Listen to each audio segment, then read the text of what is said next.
Bishop, thank you for joining us. Thank you for taking time out of the assembly. May I ask you first to simply identify yourself on the tape so that we know who you are and the many roles that you serve, both within Religions for Peace and beyond Religions for Peace. Thank you. I'm the retired Bishop of Oslo, Church of Norway. I'm former General Secretary of the Lutheran World Federation. I'm one of the leaders of Religion for Peace globally, and I have been the chairman of the European Council of Religious Leaders. These are sort of my main tasks in my retirement. I retired 8 years ago, but I've had a full program with these things since, and I'm very happy with that.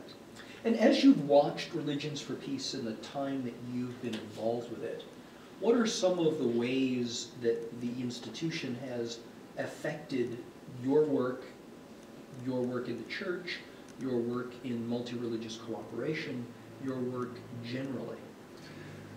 I think that I see a change in the way people of different faith and tradition connect with each other, but also in a greater readiness to connect to social issues and to the changes which are of cultural background, ethnic background, and so on.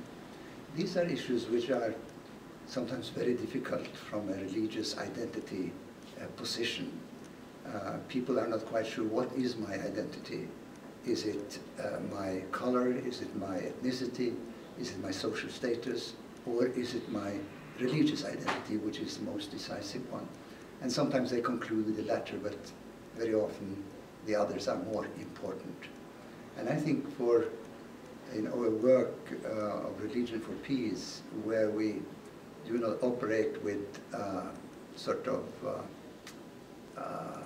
two fixed categories, we see the person as a spiritual person, as a person who is involved in social issues, has a societal dimension, and that is a person with whom we want to work and to affirm in the peace-building reconciliation work, which is the priority of Religion for Peace.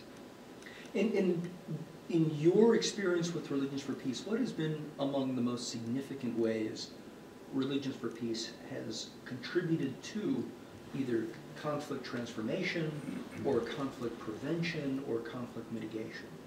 Well, I think there are many examples.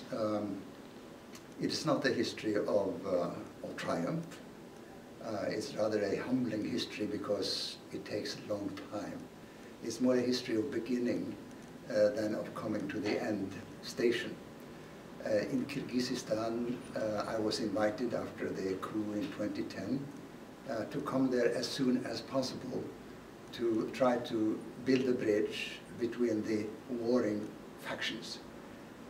They were not fighting on religious grounds, but the new leadership of the country felt that the only ones who have authority, a bridging authority between the various factions and ethnic groups, are the religious leaders.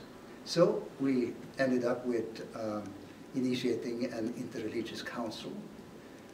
The interreligious council addressed the issues again, not as a sort of discussion about whose God is the greatest and which way of salvation is the safest, but rather, what are the issues on the ground?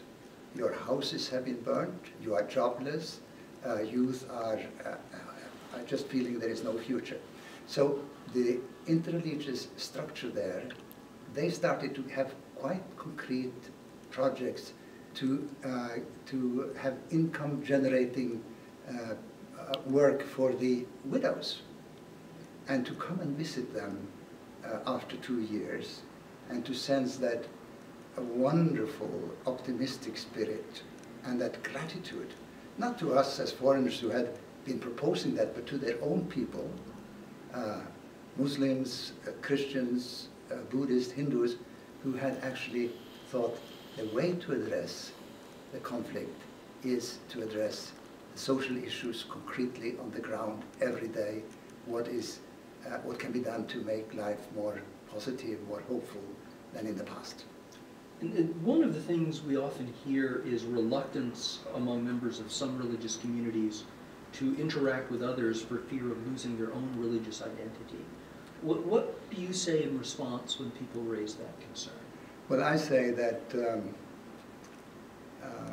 you need to be comfortable with your own faith and your own values.